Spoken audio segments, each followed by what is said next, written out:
తెలంగాణకు సంబంధించి అనేక ప్రైవేట్ యూనివర్సిటీస్ ఉన్నాయి. ఏరియాల వారీగా ఎంత ఇంటేక్ ఉందో మీకు తెలియదు కదా. ఒక యూనివర్సిటీ ఎంతమందిని తీసుకుంటారనే దాన్ని అందాజాగా నేను మీకు ఒక ప్రజెంటేషన్ చేస్తాను. ఉదాహరణకి మనకి ఎంఎన్ఆర్ యూనివర్సిటీ తీసుకున్నట్లయితే అప్రాక్సిమేట్గా ఒక 1000 అడ్మిషన్లు తీసుకోవాలనేది వాళ్ళ ఆలోచనగా ఉంది. అదేవిధంగా మల్లారెడ్డి యూనివర్సిటీస్ ఏదైతే ఉన్నాయో ఈచ్ యూనివర్సిటీ ఇంజనీరింగ్ అడ్మిషన్లు 3000 అండి.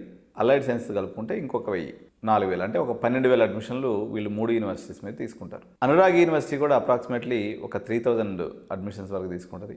చైతన్య డీమ్డ్ యూనివర్సిటీ కూడా అన్ని బ్రాంచెస్ కలుపుకొని ఒక 3000 అడ్మిషన్స్ తీసుకుంటుంది. తర్వాత మనకి సింబయాసిస్ యూనివర్సిటీ అయితే 400 అడ్మిషన్స్ తీసుకుంటుంది. అమిటీ యూనివర్సిటీ అయితే సంవత్సరానికి ఒక 1000 అడ్మిషన్స్ వరకు తీసుకుంటుంది.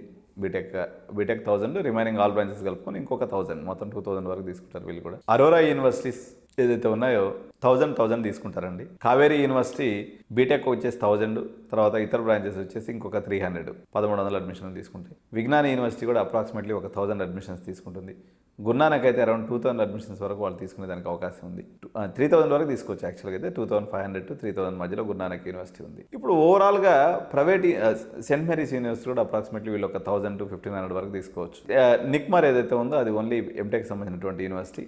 ఎన్ఎంఐఎంఎస్ అంతా కూడా వీళ్ళు 300 to 500 అడ్మిషన్స్ ఎక్కువ తీసుకోవాలన్నమాట. అంటే డీమ్డ్ యూనివర్సిటీస్ తక్కువ ఇంటేక్ ఉంటుంది. తర్వాత కేఎల్యూ అప్రాక్సిమేట్లీ వీళ్ళు ఒక 1400 ఏమో 2800 ఏమో ఉంటుంది. వీళ్ళ 2 యూనివర్సిటీస్ అజీజ్ నగర్ అండ్ బాచుపల్లి. ఈ రకంగా ఇంటేక్స్ ఉన్నాయి కదా. సో ఈ ప్రజెంట్ ఏ యూనివర్సిటీలో ఎంత పర్సంటేజ్ ఆఫ్ అడ్మిషన్స్ నిండున్నాయి అనేది మనం తీసుకున్నప్పుడు తెలంగాణలో ఫాస్ట్గా నిండినటువంటి యూనివర్సిటీ ఈ సంవత్సరం వచ్చేసి కేఎల్ యూనివర్సిటీ అండి. ఆల్మోస్ట్ అడ్మిషన్స్ ఓవర్ అయిపోయేసి వాళ్ళకి ప్రజెంట్ 3 lakhs డొనేషన్ మీద నడుస్తుంది. మల్లారెడ్డి గ్రూప్ ఆఫ్ ఇన్స్టిట్యూషన్స్ సంబంధించి మల్లారెడ్డి యూనివర్సిటీస్ ఏదైతే ఉన్నాయో అప్రాక్సిమేట్లీ అరౌండ్ 35 to 40% అడ్మిషన్స్ అనేది వీళ్ళకి కావడం జరిగింది. అదేవిధంగా అనురాగ్ యూనివర్సిటీ కూడా అప్రాక్సిమేట్లీ ఒక 35% to 40% అడ్మిషన్ అయింది. శ్రీనిధి యూనివర్సిటీ అరౌండ్ 25% వరకు అడ్మిషన్స్ ఇప్పటివరకు కంప్లీట్ అయినాయి. తర్వాత సెయింట్ మేరీస్ యూనివర్సిటీస్ ఒక 20% వరకు ఇప్పటివరకు అడ్మిషన్స్ అయింది. 20 to 25% వరకు అయింది.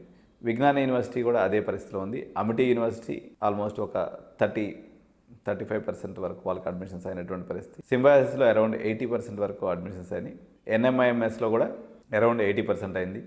వోక్సన్ యూనివర్సిటీలో 30% వరకు అడ్మిషన్స్ అనేవి పూర్తయినాయి.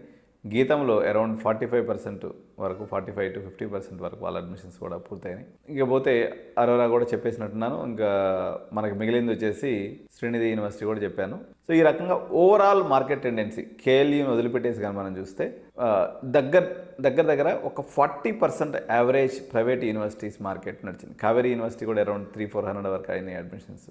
ఈ రకంగా ఉందండి. అంటే తెలంగాణ ప్రైవేట్ యూనివర్సిటీలో ఎంత పర్సంటేజ్ ఆఫ్ అడ్మిషన్స్ అయినాయి ఈ రోజుకి అంటే ఇంకా 1 month మనకు టైం ఉంది కాబట్టి అన్నీ కూడా దగ్గర సెకండ్ ఫేజ్ తర్వాత మ్యాక్సిమం పేరెంట్స్ వస్తారు, అన్నీ కూడా నిండుతాయి. కానీ ప్రజెంట్ ఏ స్టేటస్లో ఉంది అడ్మిషన్స్ యొక్క నేచర్ అనేది కానీ మనం గమనించినట్లయితే ఇంత పర్సంటేజ్ ఆఫ్ అడ్మిషన్స్ ఈ యూనివర్సిటీస్లో మనకి కంప్లీట్ అయినాయి అనమాట. సో ఇది జస్ట్ ఇన్ఫర్మేషన్ కోసం, పేరెంట్స్ తర్వాత స్టేక్ హోల్డర్స్ యొక్క ఇన్ఫర్మేషన్ కోసం ఇది నేను చేస్తున్నటువంటి video. So thank you so much. జై హింద్.